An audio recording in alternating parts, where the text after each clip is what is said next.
काला साया। यूं तो बनारस घाट अपनी खूबसूरती के लिए बहुत प्रचलित है, पर घाट के किनारे कई राज लिए बैठे हैं। ये कहानी शुरू होती है बनारस के घाट के पास बने ममता निवास से, जहां प्रिया लाल जोड़े में ममता के घर उसकी बहू बनकर आती है। आओ आओ बहू, घर को अपने पैरों से पवित्र करो। ममता घर की दहलीज पार कर ही रही होती है कि अचानक एक बहुत गंदी सी बास पूरे घर में फैल जाती है।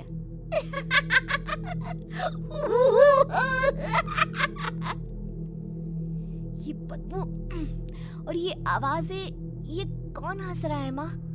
अब ये पड़ोसी ना हमारे थोड़े अलग से है। कहाँ हम शाकाहारी और ये मांस मच्छी खाने वाले। छोड़, तू ध्यान मत दे और गृह प्रवेश कर। और हाँ बहू, अपनी सास की एक बात हमेशा याद रखना, इन पड़ोसियों से तो कभी बात नहीं करेगी। अच्छे लोग नहीं है ये। अपनी सास की ये बात मानेगी ना बेटा? हाँ माँ, जो आपकी मर्जी, मैं उनसे बात नहीं करूंगी। अगले दिन प्रिया अपनी पहली रसोई बनाने रसोई घर में जाती है। ये छोकी बात तो नाक में जा रही है। एक काम करती हूँ, खिड़की खोल देती हूँ। प्रिया खिड़की खोलने जाती है। इतने जाले, लगता है इस खिड़की को कभी खोला ही नहीं गया। पर ऐसा क्यों? ओह, नॉन वेज की स्मेल आती होगी ना। 2 मिनट के लिए खोल लेती हूँ, फिर बंद कर दूंगी। प्रिया खिड़की खोलती है। खिड़की खोलते ही उसकी नजर सामने वाले घर की खिड़की पर पड़ती है, जहाँ एक लड़की खड़ी होती है। हाथों में मेहंदी, लाल रंग की साड़ी, बिल्कुल सजी धजी, मानो प्रिया की तरह ही वो भी नई नवेली बहू हो। वो प्रिया को देखकर मुस्कुराती है। हे भगवान, माँ ने तो इनसे बात करने को मना किया था। प्रिया फौरन ही खिड़की बंद कर देती है और तवे पर चढ़े रोटी की ओर देखने लगती है, पर वहाँ रोटी न होकर मछली पड़ी होती है। ये क्या? पहली ही रसोई में इतनी बड़ी गलती। हे भगवान, अब मैं क्या करूं? प्रिया बहुत डर जाती है और फौरन रसोई की सफाई करने और फिर सभी के लिए खाना बनाने लग जाती है। जब वो सबको खाना परोसती है, सब तो ठीक है, मैं बेकार में चिंता कर रही थी। हे भगवान, ऐसे ही बस अपनी कृपा बनाए रखना। रात के वक्त जब सब सो रहे होते हैं, तब प्रिया को पायल की आवाज सुनाई देती है, जिससे उसकी आंख खुल जाती है। ये पायल की आवाज कहाँ से आ रही है? प्रिया उठकर उस आवाज के पीछे छत की सीढ़ियों तक जाती है। तभी उसे बच्चे के रोने की आवाज आती है। प्रिया छत पर जाती है तो क्या देखती है? वही लाल साड़ी वाली लड़की अपनी गोद में एक नवजात बच्चे को घुमा घुमा कर सुला रही है। तभी प्रिया की नजर उसके पेट पर पड़ती है। ओह गॉड, ये तो प्रेग्नेंट भी है। सुनिए, बच्चा सो नहीं रहा है क्या? मैं कुछ मदद करूं? नहीं नहीं, आपके घर वालों को अच्छा नहीं लगेगा, मैं संभाल लूंगी। स्नेहा की गोद से बच्चा हाथ मारकर प्रिया की गोद में आने को छटपटाने लगता है। दोनों घर अगल बगल में बने होने के कारण प्रिया उस बच्चे को गोद में ले लेती है। प्रिया के पास आते ही वो सो जाता है। बच्चे का वो स्पर्श रात भर प्रिया भूल नहीं पाती और अगली सुबह वो छत पर कपड़े सुखा रही होती है। तभी उसे एक औरत इशारा करके बुलाती है। स्नेहा कह रही थी बाबू तुम्हारी गोद में आते ही सो गया। मैं गौरी, स्नेहा की माँ हूँ। बहू, घर आना, बाबू को खिला भी लेना।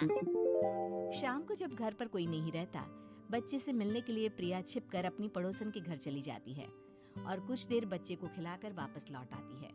इसके कुछ दिन बाद ही प्रिया को पता चलता है कि वो माँ बनने वाली है। ममता की खुशी का ठिकाना नहीं रहता।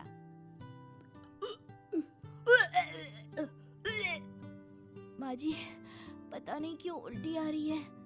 प्रिया भागती हुई वॉशरूम में जाती है तो हरे और लाल रंग की उल्टी करती है। उस उल्टी में से कीड़े निकलते हैं। ये क्या? खून और ये कीड़े! माँ! माँ! प्रिया की आवाज सुनकर ममता दौड़ कर आती है, पर बेसिन में कुछ नहीं होता। प्रिया हक्की बक्की रह जाती है। ये सब क्या हो रहा है? प्रिया घबरा जाती है और अपने कमरे में जाकर सो जाती है। डर के कारण वो इतनी थक जाती है कि उसकी आंख लग जाती है। तब उसे ऐसा लगता है उसके पेट पर मानो कोई बैठा हुआ हो। कौन हो? प्रिया के पेट पर एक 5 महीने की बच्ची बैठी हुई थी, जो बुरी तरह जली हुई थी। माँ, तुम ही मुझे लाई ना अपने पेट में। मैं तुम्हारी माँ नहीं हूँ। कौन हो तुम? माँ, देखो मैं जल गई बुरी तरह से। 6 महीने पेट में रहने को भी मुझे नहीं मिला। सहला दो ना माँ। बचाओ, बचाओ, माँ। ममता दौड़कर कमरे में आती है। प्रिया की बातें सुनकर वो सब समझ जाती है। तू कहीं बगल वाले घर में तो नहीं जाकर आई ना बहू? मुझे माफ कर दो, मैं गई थी माँ। उस घर में सब मरे हुए हैं बहू। कई साल पहले स्नेहा उस घर में बहू बनकर आई थी। कुछ ही दिन में वो एक बच्चे को जन्म देने वाली थी। पूरा घर बच्चे के आने की खुशी में खोया था कि एक दिन अचानक उस घर में आग लग गई। सब बुरी तरह जलकर मर गए। गौरी आज भी दादी बनने का इंतजार कर रही है और इसीलिए स्नेहा ने अपना अजन्मा बच्चा तुम्हारी कोख में डाल दिया। ममता ये कह रही होती है कि पीछे से उसके पैरों को एक बच्चा पकड़ लेता है। दादी, दादी। माँ, स्नेहा की गोद में यही बच्चा था। ये बच्चा कौन है फिर? तेरी मौत है। तेरी भी दादी। जिस चीज का ममता को डर था वही हो गया। ममता निवास के ऊपर मौत ने चादर बिछा दी थी। प्रिया का पेट ऐसे बढ़ जाता है मानो 9 महीने का हो। 2 हाथ उसके पेट से बाहर निकलते हैं। बहू, संतोष को फोन कर, किसी पंडित जी को बुला बहू। प्रिया का पति भागता हुआ घर आता है। ये तो होना ही था माँ। तेरा पाप तेरे सामने आ गया तो तू सह नहीं पा रही है। स्नेहा घर में आग लगी नहीं थी, माँ ने लगाई थी, प्रॉपर्टी की लालच में। और वो बच्चा मेरी पहली पत्नी का बच्चा है, मेरा बेटा, जो कि उस आग की चपेट का शिकार हो गया था। मैंने तुमसे ये सब माँ के कहने पर छुपाया था। मुझे माफ कर दो प्रिया। तुम अगर चाहो तो यहाँ से जा सकती हो।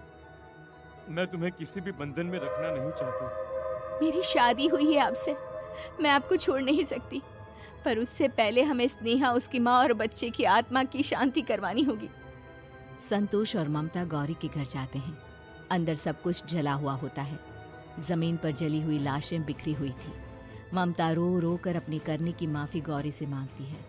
प्रिया स्नेहा के घर वालों का अंतिम संस्कार करवा देती है और ममता निवास फिर से आत्माओं के साए से मुक्त हो जाता है।